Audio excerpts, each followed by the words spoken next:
You had to wait to listen to BBC. You had to wait and probably go to GNA and then see if Reuters will share something. And that is how we got access to our information. Otherwise, you didn't have anything. Or you had to wait and listen to GBC News to be able to extract. There were times that we would walk with PK Atta, yes, to the stadium. Where is he? He's there. Wow. He's old now. He's old now. We will walk with PK Atta to the Accra Sports Stadium with his camera hanging around him. We'll go and see JXXXXX Akon, for pictures, and Nate Shaida, all of those. Sadly, JXX went, when he passed, he was the Colossus of photojournalism. Yeah, exactly. But I don't know whether the Information Services Department has it, because as for the National Archives, I don't know much about it. But if you were looking for pictures and you didn't get it at ISG or JXXXX.com and you don't get it at Graphic, you are not likely to get it anywhere. Yeah. But now look at us.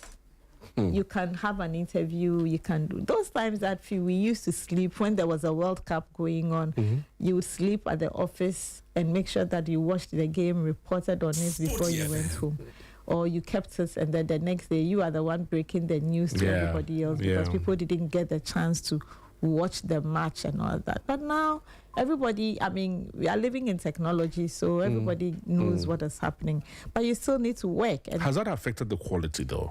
Sometimes it does, because people have become armchair journalists. You and I would trek to the stadium to go and get people and when somebody is giving you the information, you are interviewing the person and the person is lying. You are able to see it from the demeanor of the person that the person is not telling you the truth. But now, in the comfort of our home and with the convenience of our phone, we want to do a phone call interview and we are not there. So Fiifi says it. Fiifi posted it on his timeline or his social media handle. So I pick it. I won't verify. I run with it. So we have become a bit lazy in a way. That's in-depth research is missing. But I think that even in that, if you want to do quality work, technology should still help you to do it, because what is the point in giving out misinforming people inaccurate information when all you can do is just go through probably some old materials, read through, prepare ahead of time. The issue is that many people don't like to prepare ahead of time.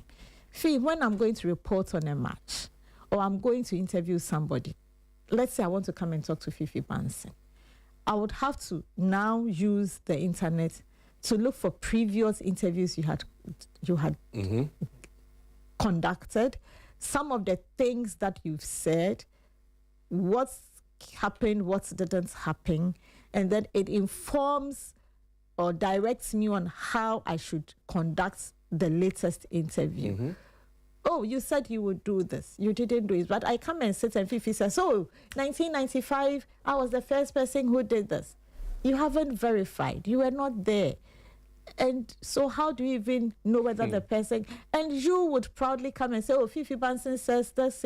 And then somebody who knows will now come and say, this didn't happen. It exposes you as an uninformed journalist. So for me, it hasn't affected the quality, but I think that we are just taking advantage of the convenience it brings, and we are not doing the quality work that it has to. Do you think that perhaps, in our time, maybe we had a lot of mentors, a lot of trainers, a lot of trainees, and all of that? Do you think that that side of journalism is lost on us now? Because a lot of the young people these days hardly do training, or radio stations and TV stations hardly conduct training for sports journalists. Because when I was growing up, I had a lot of training at GBC. That's one. Two, when I moved to Radio Gold, we had training, a lot of training those days. Kersphere would come and do training with us. When I moved to Peace FM was not the kind that was do training with you, but some of us on our own paid to go and do our own training, outside and all that. Do you think that the training is lost on us and therefore anybody else can sit behind the microphone? Fia, I also think that it's because the owners of the media organizations are looking at it as a business, even though they do not want to invest in the training and build capacity of their resource persons. I mean, and what has been, especially in sports journalism, and I always say I'm upset when radio people who sit behind the console, just because they are gifted with the voice and the ability to talk and express themselves, see themselves as journalists. Most of them are not. And so people think that once you are able to express yourself in a certain language, you understand the sport you have been tasked to talk about, and you are able to command the consoles, you are perfect. There are certain things that you need to know. Unfortunately, most of the radio stations do not invest in the training and the building of capacity. You have to, if you want, then you as an individual, depending on how you also want to see yourself, would want to do that training. For us, what we were blessed with were older people who were still very active in practice. They took us under their wings and mentored us. I mean, I always say that, look, my journey has been lit by men. Like you said when you were introducing me, I wasn't blessed with many women in sports journalism. There were women in other fields of journalism, but not in sports journalism. Yeah. And so from my boss, who has become my father, Joe Agri, down to yourself, my paddies, you, Eko Asma, Isaac Ofori. I mean, it had always been men. Ken Bediakon, people who would read and critique your work and tell you could have done it this way. There's Samuel Kaintes at the office who you would write in your face. They'll tell you that, look, you can do better than this. Those things it's helped. Now, somebody comes in, some kids. I mean, I always say that I have almost all the best sports journalists in the country that I worked with. They gave me a piece of them, and so I mean, you can't afford not to have been what you have become. But what do we see these days? One, they come in with attitude. They come in as if they know already. Two, even when you want to correct them. I remember somebody telling me that if you want me to learn, you don't need to raise your voice at me. Wow. And I was like, wow.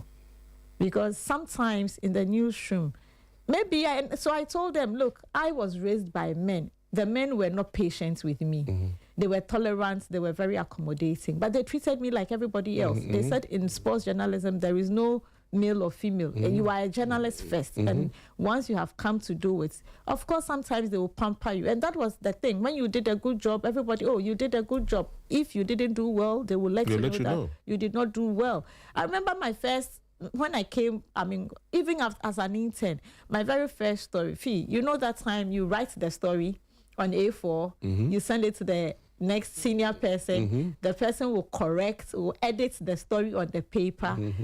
You rewrite it for him to know whether you have done the correction before you take it to the typewriter to type. You remember? Yeah. And so I write, and I thought I had given my best. And then I use a red pen. They marked it like they were marking an essay. Yeah. And I felt so miserable. And I'm like, did I write this? Especially when you give it to people like Amoh or Samuel Kaintes. Ameleme. Ameleme will tell you, look, when you're we are writing sports. You need to capture the attention of your audience, the interest of your audience in the story. He'll tell you the person was not there. Yes. So the person must know and imagine everything that happened on the pitch by reading through your eyes. So, you couldn't waste that cherished kind of training. Yeah. But now they are sitting behind the computer. they write, I don't like it, they do it, then when you are done, they only give you a slug and they ask you, so you are reading and like, what am I reading? And they will tell you that somebody there told me that, oh, that is why you are the editor. Ah. And I was like, with this attitude, you can't go far. I mean, and people think I'm blunt. I tell them that, look, when you come, one of the things that you need to know is for you to be humble to learn. No matter how much you know, you need to calm down and learn and do the right thing. Because look, you when in learning, you are not learning for the local environment. You are trying to learn for the international market, because you never know when somebody could come and say that, look, we want you to write this for us. And it helped me way back in 1995, 96. Even as a young, somebody would say, very immature journalist, I was reporting for the BBC simply because of the quality of work that I did. I did not see myself as a local journalist, but somebody who was also cut for the international market. But these days, they rush through things, they don't verify, they don't cross-check, but there are also some quality reporters. And I always say that journalism is also about passion and interest. If you don't have it and you want to use it as a means to an end, you probably will not enjoy it because it is tiring. It must be a calling. Yes. Well, these days, nothing is a calling. Sometimes you need to train yourself and then develop the interest and passion for it. Wow. If you just tuned in, having a chat with Rosalind Amoh. You all know her as Rosalind Amoh. She's a journalist, one of the pioneer sports female journalists. I remember the first time I read on the Black Queens, it was her story. I mean, women's football has come a long way. I mean, when you look back to how it started, you will be able to tell us the genesis of it. Because at that time, I mean, nobody was reporting on women's football, but you took it and you ran with it. How did you get in? Well, so I think in 1994, whilst in journalism school, you are supposed to do internship. So I found myself in Kumasi, and at that time, the Black Queens were playing for the World Cup qualifier against Nigeria, for the 1995 World Cup qualifier, the World Cup. So I was asked to go to the stadium. At that time, I would go with Nehemiah Owusu-Echan. I had left GNA, I had finished my internship at GNA and had gone to continue at the graphic office in Kumasi. So I would usually go to the stadium either with Nehemiah or... Where is he? Nehemiah is on retirement and he's enjoying his retirement somewhere. And then Kwesi Aprechum. So they would ask you to come along. And that that is when I got a glimpse of what the life of a journalist was. There was no break, there was no free day, there was no off day. So on Sunday, when we are leaving on Friday, Kwesi Aprechum will tell you, whatever you have to do on Saturday, do it. If there is a match, you have to come to the office, so we go to the stadium. If not, Sunday by 11 a.m., you have to be at the office, so we can go to the stadium. So before then, my father used to take me to the stadium. We used to go to stadium to watch, but I didn't think it was going to be something that I would be. Eventually, yeah. Yes, I didn't think it was.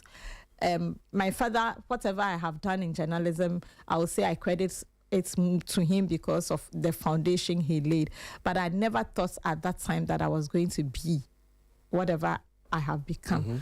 But on that day, I think Kwesi Aprechum just came to the office and said that, "In my ball, dear, my neighbor, report it." And I was like, "Oh, but it's national team." He said, "Say a man, go and cover it." So that day when I went, the Kumasi Sports Stadium, Kumasi has a vibrant journalist base. I went to the stadium and there were only three of us. I was the only woman. I was the only female. The three graphic Ghanaian Times GNA for Black Queens match. Nobody was interested. Against Nigeria.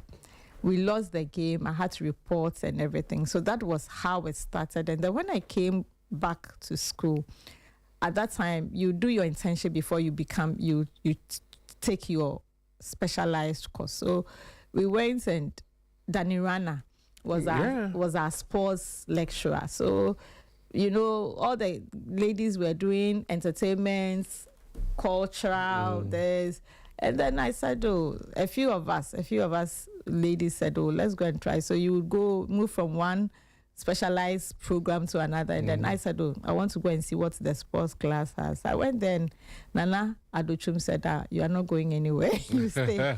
So I stayed on, and that was it. And I also realized then that it was it became an assignment for me because, like you mentioned earlier, when I was in school, Perpetua Quenzel was the only female sports journalist. And I read her stories like the Bible. Every week I would look for the graphic sports to buy and read and all that. And then, at that time, she was also the only female in the midst of a lot of men. Yes, so my whole plan was I wanted to go and learn from her. I wanted to go and understudy her. I wanted her to mentor me because I just didn't like her as a woman, but I also felt that I could learn a lot from her. And then when I was done, I think when I got back to school, we were allowed to go to work on weekends. So if somebody would be gracious enough to accommodate you, you could go. That was how I wanted to go to the stadium because most of the action was also at the Accra Sports Stadium. And then I went and I was told that Perpetual was leaving for school. So I didn't even get to meet Perpetua. Oh, okay. I didn't get to meet her. When I came back to graphic to begin my weekend training, Perpetua had already left to further her studies abroad. So I didn't get to meet her. So I was just thrust into it. And once I got there, your good old brother Koasma said, what we see Perpetua name with the and that was it. Eko was at graphic then? Yes, Eko was at graphic then. I had actually wanted to do a little bit of student politics because when I was at GIJ, I became the Nooks Women's Commissioner. Okay. National Nooks. I was the Women's Commissioner for GIJ. And then I went to Nooks and I was the Women's Commissioner. So my whole idea was to be a student leader, help, do my national service at the Nooks Secretariat and everything. But then when I went and they said, we need you to come and be doing because if you don't do it, nobody will do it. Getting up on Saturday mornings, going to Indafa Park, going to Ashaman to go and report to the Women's League and all that. So it became like an assignment, my personal assignment and crusade for me. And I wasn't able to leave again. How do you find it that a lot more women are now interested in sports reporting, in sports broadcasting? How do you find it? I'm happy. I'm excited because, it's easier now. It wasn't then. I'm sure if they had come at the time that we were there, a lot of them would have left because it is frustrating. Nobody wants to even give you that consideration. All the challenges, the perceptions, and all that. But I think that now it is easier because you don't need to be in a rigid environment to work.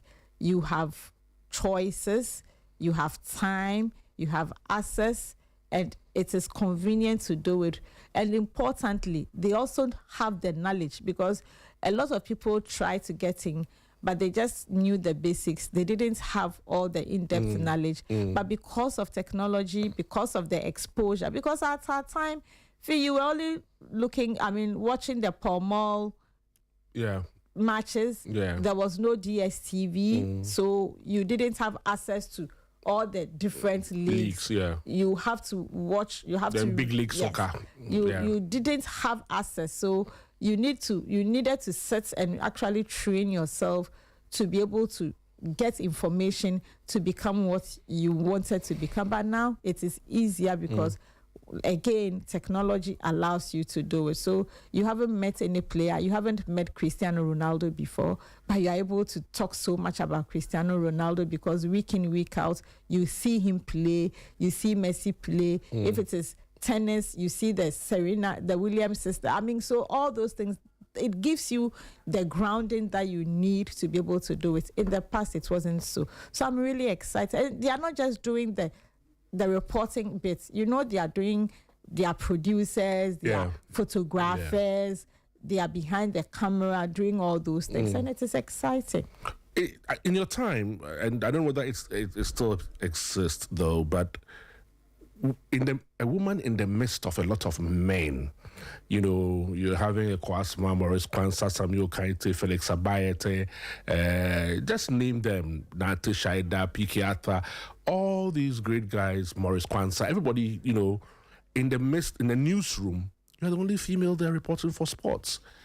Did you at any point feel intimidated, or they made you feel like, hey, that's our little sister, and let's help her? How did you feel with being in the midst of men? A job that many think that is for men, but you find yourself in there.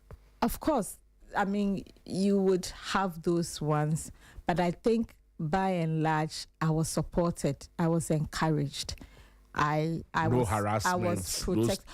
The harassments were there every now and then. But you know what? One of the things that's growing up I got to know was that I was never going to be a big person. Like in physique, I was never going to be a big, huge person. But I also read my Bible that told me that don't allow anybody to look down upon you because you are small or because you are young. And it was one of those things that my grandmother, who raised me for a while, told me that, look, people would want to come and take advantage of you, intimidate you, bully you. But once you are convinced that you are doing the right thing, don't allow anybody to intimidate you. Be assertive but respectful. Be humble. Don't let people know who you are or what you are capable of doing. And I think that is what gave me the grounding. So I was willing to learn. I don't mind. And I didn't see myself as a female, because when you go to the office and they said we are sleeping at the office tonight to watch the game, I didn't want to make an excuse, because if you want to learn and be the best, you have to go through it. Because what is the point in trying to, when it suits you, that you want to play the female card, when it suits you, you want to now come and say, how do you learn? So for me, I was a human being first, so I was ready to go through all the challenges that come, because you go through the challenges first earlier, it becomes easier for you to scale it. When harassment is coming, you know how it is being presented, so you are able to protect yourself. It wasn't easy. I mean, internally, I was protected. It was rather the external bit that I was going to come to that. I was always a challenge. But even internally, there were people who thought that, you are being over-pampered. They are accommodating you. For the first 2 years, there were people who thought that I couldn't survive. I wasn't going to thrive. I wasn't. Perpetua was probably a bit older than me. She had stayed on, so she was a bit more matured. Everybody sees me and they think that I was a small girl. But when I got, because you look fragile anyway. When I got into the job, I was in my mid-20s. I was in my mid-20s, so I couldn't have been seen as a small girl.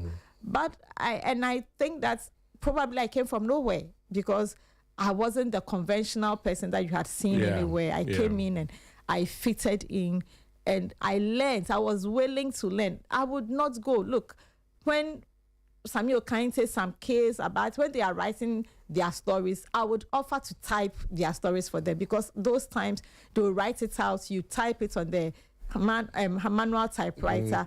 We hadn't had the computer then. And learning all those things, it taught me. When I got the first opportunity to travel in 1996, I used my per diem to buy my laptop. So I always tell people that I probably would have been the first sports journalist in Ghana who owned a personal laptop, because at that time Graphic had bought one, but it was in the pool and we were only using it when you were traveling. You would go, you sign up for it, you travel with it to facilitate your work. When I got to Manchester to report on the World Table Tennis Championships, whatever money I saved, I was giving as per diem. I saved it and I bought my first laptop. So you learn, and then they also saw you as a willing person. I wasn't lazy. I didn't complain if they came and they were eating. And I think also because of the environment I was raised in at home, most of my friends were male friends before I got there. So I was already comfortable in my skin being around males. and it was easier for me. The challenge was rather the external one. I'm sure that with the external one, some of these football officials and other officials, I mean, some of them make attempts to harass you at one point or the other when you guys travel with the teams. The voice of sport. Thankfully, most of them were respectful. Because of how you carried yourself. They were respectful. And I think that because we've heard of a lot of stories where, female journalists travel with some of the officials. Well, it is because of like you said, the way you carry yourself, because I was not there for the cramps. And I am not there because you are doing me a favor. And I traveled with a lot of the male teams. We traveled around. And so I think that it is one that is it. Two, how you make them assess you is also how they will do it. Some of them will come, and once they don't have their way, they start tagging you. I heard names, and a classic example was anytime you made a front page headline, some of your male colleagues externally, not within graphic, but in the other media houses would always, and they were the ones who would spread the news that, because she has access, they have access to her because she's sleeping around, and that is how come she got the information. Nobody sees it when they tell you that meet me at 8 p.m. Regardless of that time, you would, I'll call you, go and help me, or go with me for me to go and have the interview. Nobody saw that hard work. 2 a.m. when you were at the airport, when everybody else is sleeping and a team is returning home from a tournament, and you go to the airport without being prompted because you have information that the team is coming, you go and hang around, you get the story the next day, and somebody thinks that because you were sleeping with a big man. How many big men would you be able to sleep with? Yeah. But for me, I knew what I was looking for, and I always tell them the harassments then are the harassments now. I knew my limits. I knew that there were certain places I would not go beyond that. And that was it for me. And I always tell my young women now, look, you need to, don't allow them to use you, one. Number two, don't be friends with them. They need you as much as you need them. Keep a respectable working relationship. There are lots of players that I knew. I knew them when they were younger, coming up. They became superstars. We meet them. Hello, how are you? If it is an interview, we have an interview and we move on. Yeah. I won't, if you invite me to an event and I don't think it is something, it's just for the socialization bit, I will not come. But if I think that's so, I will be there to get the story, I would chase it and come for it. And so for me, I think I also set my barriers and all that. But the harassment is there, especially the harassment of not allowing you to do your job. And I will tell you, you go to the stadium and they don't want you to use a certain entrance because you are a woman, and you will go and desecrate that place. We won't allow you to we won't let you go to the dressing room because you are going to desecrate whatever spiritual thing that we were doing. And these were more of the things. But I would always say that, look, the more you said it, especially for those who would spread the rumors or the misinformation, the more you were saying it, the more I was proving myself, the more you would do it. If I could find other ways of getting the information, I would do it. But I was always very cautious. I was always very careful and make sure that I didn't cross the line, and so nobody would cross the line. It's been many years of the women's football, Black Queens. Nigeria has won about 10 or so WAFCONs, and from the time you guys started, we were also hoping that at that time, Nigeria was the biggest on the continent. Ghana became the second on the continent. But it looks like there's a lot of retrogression that has happened in recent times. Why has it taken us so long to win a women's AFCON? So I would say that in the past, some of the things were a bit more psychological. So the 3-4 times that the Queens went to the final and lost to Nigeria, it was always the psychological bit. Nigeria always coming to the tournament with a bullish attitude. And sometimes we go in and momentary loss of concentration would cause you, and Nigeria would win.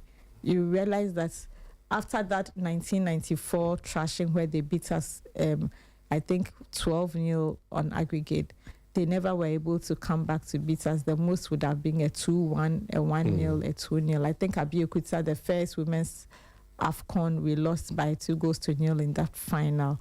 Mercy Akide and Florence Omagbemi's goals. But I think beyond that, we've also not done certain things right. I mean, we've allowed the rest of the continent to catch up with us because we didn't pay attention to women's football. It took us a while before we even decided. Some of us, Linia and myself, had to push and force. Before 2012, we decided to play the league. Nobody was ready to pump money into the league. They left it at the mercy of, at the hands of the club owners to do it. And then now it comes to the national team, and the nation was not ready to spend as much money on the Queens as they would on the Black Stars. And so when you were going into a tournament, there was no pre-tournament training. You camp in. Then we were camping in Winneba. You have all your preparation in Winneba, and then maybe 3 or 4 days to the tournament, you fly out and you go, and you go in straight into the competition. And so all those things worked against us. But I think that gradually some of the things are changing. A lot more has to be done. I'm still not happy about the way we are running, we are doing things, but I think that we've come a long way. Number 2, you realize that most of the players were players who just played in Ghana because we were not traveling around. The exposure was also not there. The experience was not there. The talent and the skill was there, but it was always left with the polishing. And so you realize that even for a while, we were using only some few experienced coaches, rotating them. The Ike Adusais, the Ike Afrane, the Oko. So that was it until later on when the Basigis came in. Basigi comes in, shows the willingness, shows the interest, but we are not supporting him with the logistics. Now it is Mercy Tego's turn. Mercy is doing what she thinks is right. She doesn't have the support and the logistics, and we are always setting them up to fail until 4 years ago when the GFA president, the GFA decided that they wanted to change things, and so they brought in Nora Haptola, and then she came in. Then we said, okay, so now we want to go and win. Let us also look outside, beyond what we are doing, and bring in some of the players who live abroad or who were born abroad, but who are willing to play for Ghana. And now you are seeing a few of them in. So gradually it's going to take shape, but the process has been slow because of our own perception. Because, we have come from women's football, a lot of people, especially some FA executives, those times did not even believe that there was the need for them to invest in women's football. It was the same attitude that CAF had until FIFA had to step in and say that, no, we want you to do it based on this, run it on the structure. And so you realize that when the whole world or the rest of the world have done a certain thing for a long time, CAF is now catching up. Europe had played Women's Champions League for how many years? And then it takes us all these years before CAF decides that we want to play the Champions League. And even the Champions League, look at the format, it's a competition, championships. So it is going to take a while, but I think that the leadership that was required, the inspiration that was required at the continental level was not there. So individual countries took their fate in their own hands and they made sure that they ran with it. And that is how come you probably will see South Africa and the Southern Africa thriving, because South Africa strengthened COSAFA. And so they were having the COSAFA competitions because South Africa believed that if the other teams in the regions became strong, they will become stronger because they also have the resources. You have it with the CECAFA, the Central and Eastern African Federation. How long did it take us for us to reorganize WAFU?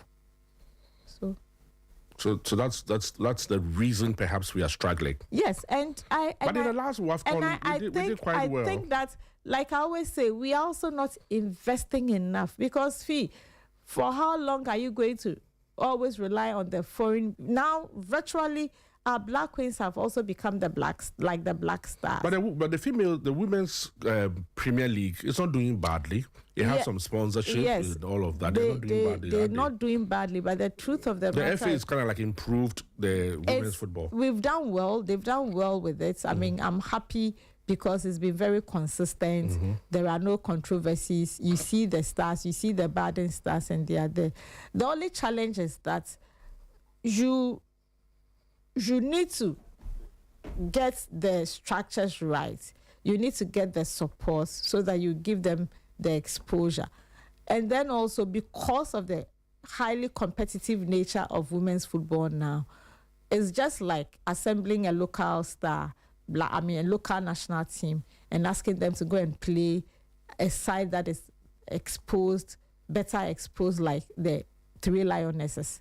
They play professional now. You are playing, even though ours is not professional, we try to make it, but it's basically the lack of cash. Because if you are paying your girls well, and they don't have to worry about where their next meal is going to come from, they take it up and all that. And then also, it's something that we don't have that high level of technical expertise.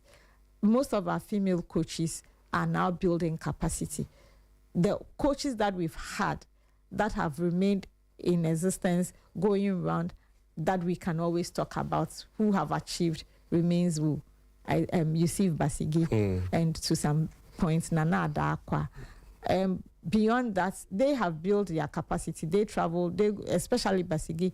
But look at the gap between the Ike Edusei, and then we always tinkered with that idea. Then you brought some old players who had become coaches, the Pahas, the Ishens, and then so before Basiki came in, there was a gap. There was no training and all that. So all these things have gone against it. And then also getting, and I hate to say this, but the things that have bogged male football at the age level, at the youth level, it's also rearing its ugly head in women's football. So people will want to change, reduce their ages and come and do that. You select a player thinking that the player is 15, and then so now that they are doing the registration at that early level, the Ghana card and all those things, I think by and large it will take care of those things. And then we would have to find a way of building the technical capacity of the coaches we want to handle, because if Sporty the technical know-how is not there, you get the skill, the talented players, but you may not be able to get them and harness them into proper stars. What is the motivation in the first place when it has to do with national teams? And this across board, not necessarily be at the female alone. But what's the motivation? Is it the sense of patriotism to play for your nation, or it's purely now commercial? No, I think that it depends on who. I mean, for some players, I mean, you know that for some European leagues, if you don't play for your national team, you may not even be you may not be signed on to play for your club, and so that is important to them. But also the fact that if you say you are the best, why are you not playing for your nation? Why are you not representing your nation? And that is why some players may want to switch nationality and go to their country of heritage if their country of birth is not looking at them. And then if you are, then I mean it's a two-edged sword. So in playing for your country, probably if you do better, it also enhances your opportunities to be able to catch the eye of a bigger club that will sign you on. But for me, I think that the first reason would be the patriotism, because like they will say, I mean, the greatest honor you can do yourself and your family is to represent your country. Yeah. All right, if you just tune in, it's just about 15 minutes to 6. The time is flying, eh? It's just about 5:45. Wow. My guest in the studio is Rosalind Amoh, and we're having conversations on everything football, but we started from the women's football perspective to see, because like I said earlier in my introduction, she is she is a pioneer for women's football reporting in this country, and we're just having a chat on why it's been difficult for the Black Queens to lift a WAFCON. Nigeria has won about 10 times already. They won 10 times. They won 10 times already. Equatorial Guinea have won it once, twice, and then South Africa won it once in 2022. We are sitting there. Equatorial Guinea has come to pass. We are likely to have a new champion, either Cameroon or Malawi. But Morocco have also very much improved. I mean, we saw the Moroccans the very first time, and now they've gone to the finals. Investments, intentional investments. The plan was that, look, we want to develop our football. You remember that even at a point, the men were also struggling. They were doing well with club championships, but they were not doing well at the national team. Their furthest or achievements would be a quarterfinal berth at the AFCON. And so they decided that they were going to change that. They entered into partnership with Spain, developed expertise, brought in the technical support, and then they did it. And for 10 years, they were building the structure, the massive investment in infrastructure, the deliberate effort to build the league system. Every year they spent money to come to Ghana to come and play international friendlies. They will be here for the week. They will play our national teams. It was not for nothing. They were building, and it has come. And when they decided to go out, they didn't go for a cheap coach. They went for a World Cup winning coach for the women. And he's been with them. Their first attempt in 2022, when they came back into women's football, they qualified for the final. I mean, losing to only South Africa. That was their first experience. But importantly, they qualified for the World Cup. When they went to the World Cup, for the first time, they went past the group stage. It had never happened to a debutant at the Women's World Cup. Then, for 2 years later, they hosted 2024. They were again in the final. And the quality of play, 2026, they've only been stopped by Cameroon. And look at the goalkeeper. So for me, I always say that it is the investment and the technical support, because as they are doing it, they are also building the technical capacity of the people who are handling the girls. And that is the national support. What do we see? We only give as a nation, we give the ladies what we think they require. We don't go the extra mile to do it. Apart from Pram, there is nowhere else that the girls can train. There are no facilities. Look at the pitches. Even for leagues and national teams, we are struggling, and not to talk about training. And we are always giving them the basic requirements. We don't want to do... When South Africa decided to host and develop and everything, we saw the impact. And then also there was consistency with coaches. South Africa have had Desiree Ellis since 2015. Wow. Yes, there is consistency. So she grows and they become so familiar with themselves that it is easier. And what they did was that they were also supporting their players to travel out, to go and play in other leagues to get better. We don't do that. We only focus on the national team. Even the local pitches that we play on, clubs are supposed to pay for it. So until we decide to invest and make sure that we want to develop, but it's a general reflection of how we treat sports generally in this country. As a nation, we are not investing, and we are just hoping upon hope that our athletes and our players will just come up, use their raw skill and talent. But these days, it is no longer about just sheer skill and talent. It is also the proper structures, the investments you make. It's not just about the money, but also because if I have to go and train, it is money that I will need to go and pay for the training. If it is even about my diet, it is cash, whatever it is. So what is the investment? What are we doing? What is the interest? What is it that we want to do? But you look at whatever is happening to our sports now, and it is a reflection of what happens when we travel out. It's like we are only happy to participate, but we have not seen the business aspect of sports for us to invest in that, because you may invest in those times that we used to have the boxing champions, the world champions. It's brought something. People would want to come and see Ghana, people would want to always invite your boxer to go and fight and all that. But these days, when was the last time you had a world champion? Even at the amateur level, we are struggling. Yeah. And it is because we haven't laid the structures. Who are the coaches? When you want to talk about boxing trainers, who are there? You want to talk about track and field. Who are the track and field coaches? So it's a complete state failure. It is. And that is why I'm saying that I think that it is only a reflection of how we have seen and considered sports that we think that too. It's recreational. Yes, it's a recreational thing. It's not the big business thing. Somebody is playing basketball and demanding and controlling a lot of things we don't have. Footballers are doing the same. We are not doing it. Sometimes, I mean, when you go to, when's the last time you visited a stadium anyway?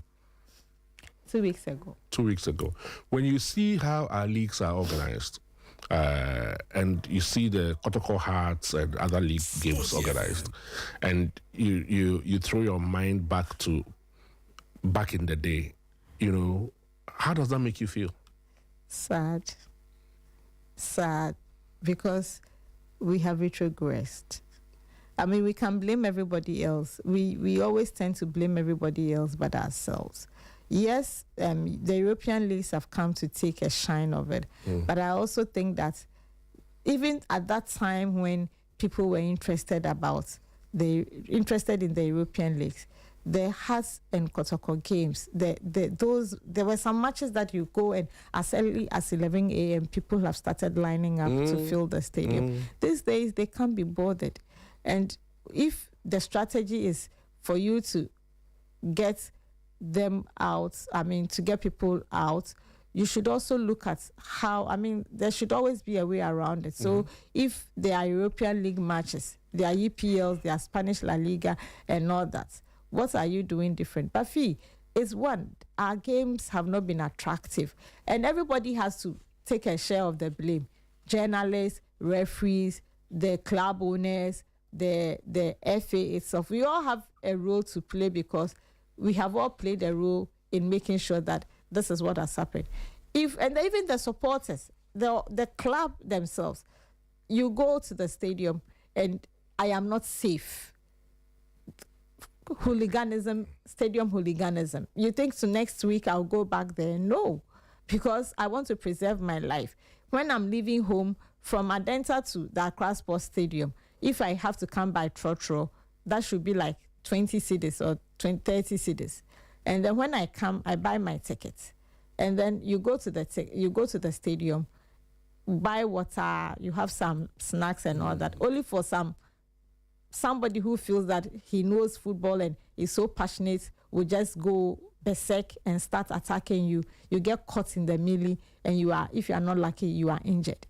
Meanwhile, in the comfort of my home, or not even in my home, in my neighborhood, if there is a sports shop or some bar be there that has DSTV. All you need is a remote. A remote, or I mean, for those of us who don't like to watch football by ourselves, you walk to the nearest bar and then the bar has DSTV. You go and sit there, pay 5 cedis, and you get to watch entertaining football. And so for me, for some of us there, it's really difficult for us. We want to even watch it alone. We want to just be these days. I like to also watch. I don't like the drama, the shouts, and the commentary. I like to watch my football alone, especially if a team that I support is playing. I prefer. The only thing I do these days is I sit behind the TV and I call August Nahimfo. He's also at home. Or you call me, and then the two of us, we are discussing the game whilst it's ongoing. Yes, she credits them. Just talking about the game. That's what I enjoy doing with Augustine every day. That is it. So for me, I think that we need to do. We are not helping ourselves, and again, like I said, we overhype players. Especially those who sit behind the console and run commentary. The way we overhype players. The players are all bad and stuff. You and I, even though I didn't see Mohamed Polo play, but at least we read about them and we saw our era of quality players. We saw them. I mean, the last one we saw was the Amoh Joe Debra rivalry. The rivalry, even Don Bote, Ishmael Lado, Stephen this smallish boy, Stephen Tete, and even the smallish boy from the Kumasi boys. We saw them. Stephen Odro them. And so for me, I think that the players are not there yet. We don't allow them to flourish. We don't allow them to mature. And then by the time you can get a player play 1 or 2 seasons. By the 3rd season, the player you can. I was privileged to see a bit of Mohamed Polo. You started going to the stadium early. I was only lucky because Fee, I suffered my bit because at that time girls were not supposed to go to the stadium. It was not common. If you want to go to the stadium, you'll be lucky if your father is a football fan. And will take you. Who will take me. That is how I got to go to the stadium because my father would every now and then. If I remember how, if I look at what Mohamed Polo and co, I mean, my vivid memory of them perhaps was 1980 coming all the way, So from 1980, I saw them, Mohamed Polo, all of them, Joa Moating, Adofama, I saw all of them. It kept coming down. It kept diminishing, the talents. The last bit that we saw was the Ishmael Dems group, After that, it looks as if talents were completely missing from this country.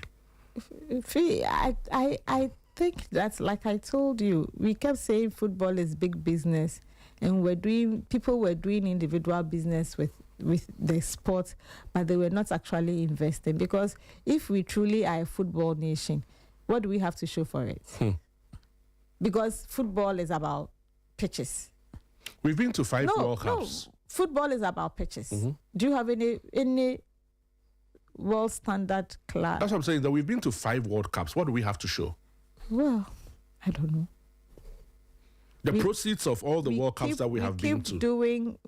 And I say that, look, technology won't allow you to cheat nature anymore.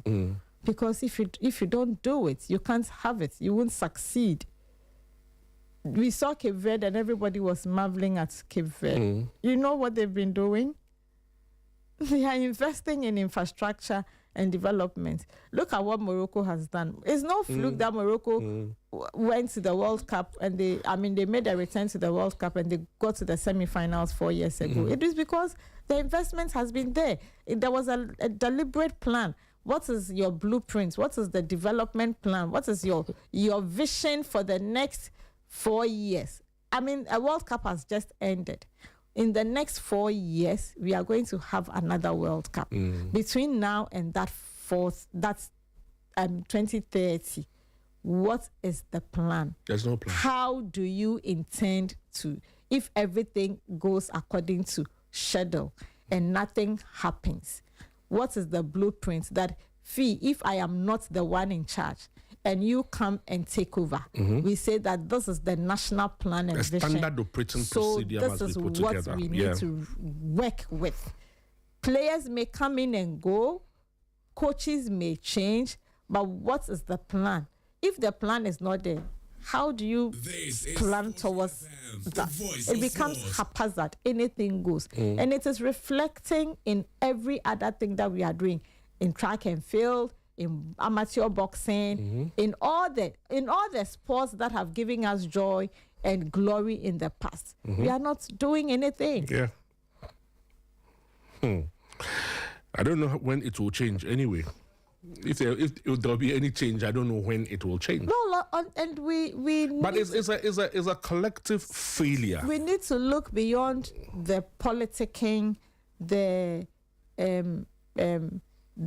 friendship interest, and do what can get us there.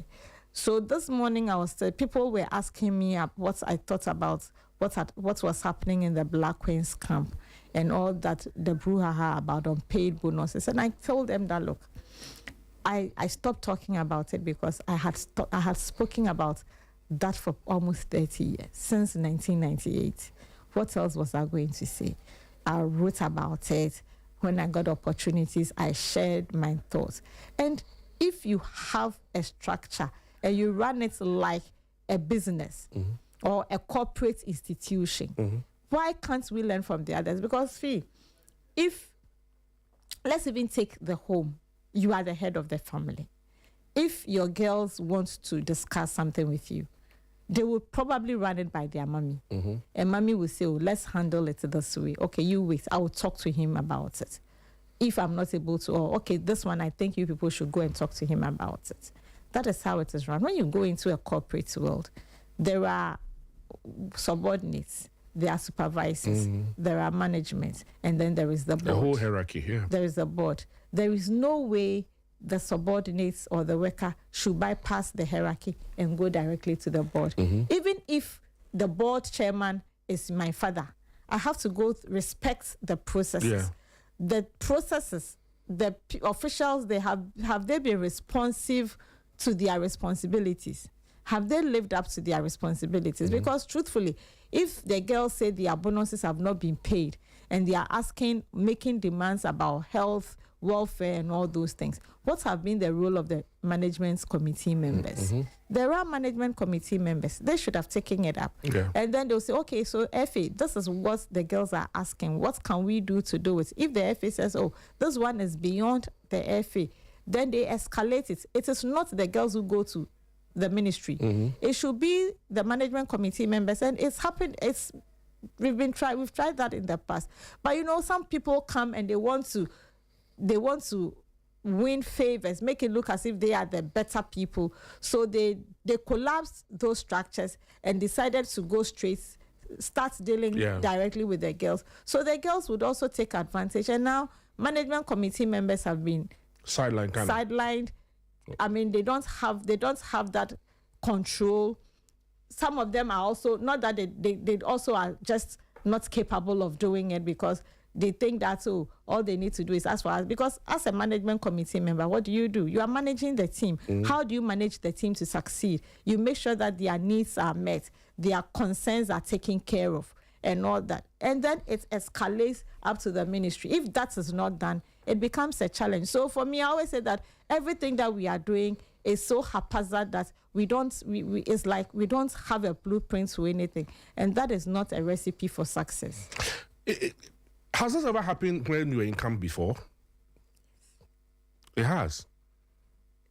The girls always would complain, but we always found a way of dealing with it. And I would always share this. In 2016, when we went to Cameroon and we lost out in the semi-final, the girls had just received, I think, per diem for some few days, half of the per diem, not the entire per diem.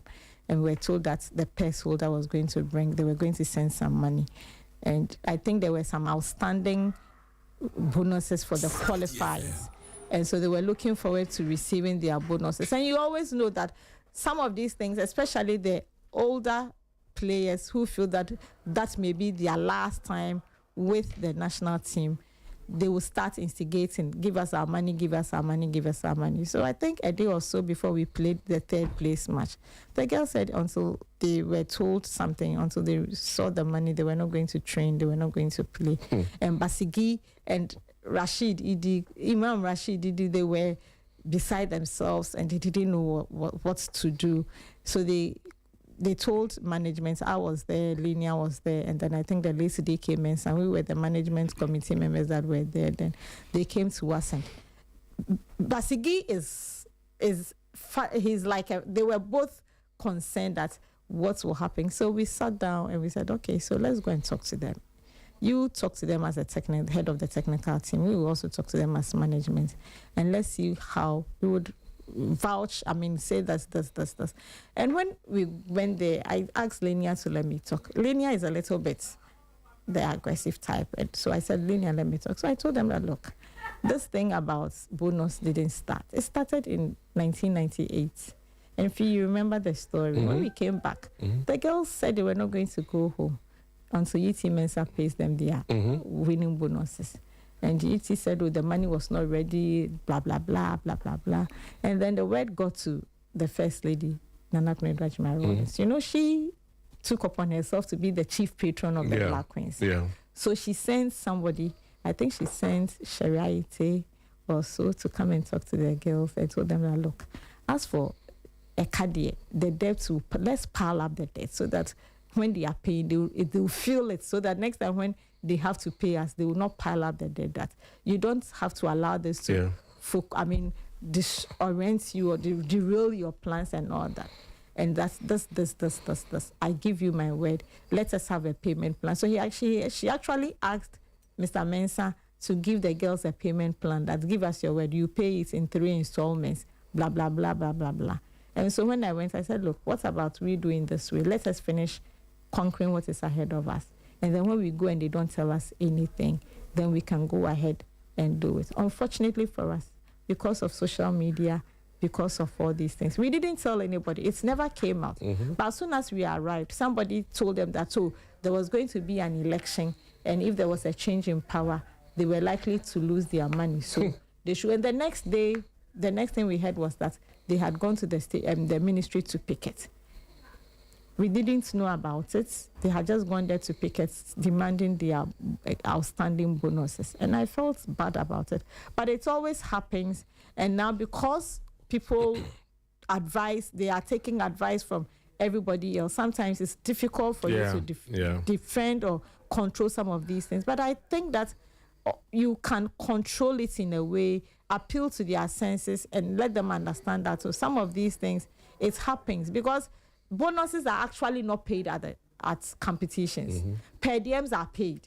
Bonuses are never paid. So bonuses are worked once. So for instance, if there was an outstanding, and we all know, and I also think that the communication has not been effective because you need to let them know that, look, we don't have money sitting in our accounts. At every given time, we are able to apply for the money. And when it is released to us, that is when we are able to disburse the money. So those things take time because I could apply for the money and it will go and join the queue.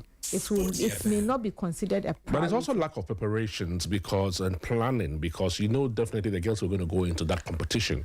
So ahead of time, you could have probably... The budgets are sent early. I think that I give it to the FA. At the beginning of each year, the FA lists the competitions and they prepare the budgets for every competition. So for instance, the under-20 girls that have qualified for the World Cup and the under-17, they will start from the qualifiers. So they say they don't pay winning bonus per match, they pay it per qualification. Bonus. So it's a qualification bonus. So you do the budget, the proposed budget with all the bonuses and everything, and you submit. And then I don't know whether they still do it. And then the FA and the management committee, the FA itself will be called to go and defend the budget at the ministry. Why do you think we should do this? Why do you think we should do that? Why do you think we will be able to only do this? So by the time you go and defend the budget, and based on what is agreed on, you take your copy, the ministry has its copy. But what happens is that they only start implementing the budget when the process starts, the competition starts. And it takes long. So you also blame the ministry for not getting the process done on time. Sometimes you'll be there a day or two before the tournament starts, when the team is about to travel, before some budget is released for you to travel with the team. And then later on, somebody else will take the rest of the money. And so it is a process. And I think that if we are able to let them understand that the FA doesn't have money, the ministry doesn't have money sitting somewhere, lying in a bank account, because the ministry owes people. So as soon as monies hits their accounts, those monies are always garnished and used to take care of other things. But I think that it is how the communication is done. Because I am told that when they were going, they didn't even know that there was not going to be a bonus for qualifying, but there was going to be a one-off qualification. And so when they won against Egypt, they were thinking that they would be paid a winning bonus. And those were the issues. So who was communicating with the girls? What has been the role? And that is where I always blame management and to some extent the FA, because the management members are supposed to have this information. And then when they go for their team meetings, they either tell the coach, because every time there is the team arrives in camp, there is a briefing, there is a debriefing. We all go through the rules and regulations, the code of conduct, the expectations, the concerns, what we should be doing, what is your role, what my role is. everything. We all go through it. The first meeting that we have, it's for all those things. So at what point do we tell the girls? How much did the management committee know to talk about it? But if you don't do that, then it means that you are always setting yourself up for some of these controversies. Well, 10 minutes after 6, I'll open the phone lines. If you have some 1 or 2 conversations you want to do, I'll let you know that 0542571061 and 030-279-4805. We've talked about a lot of things. You may want to perhaps just chip in and say a word or two. The voice.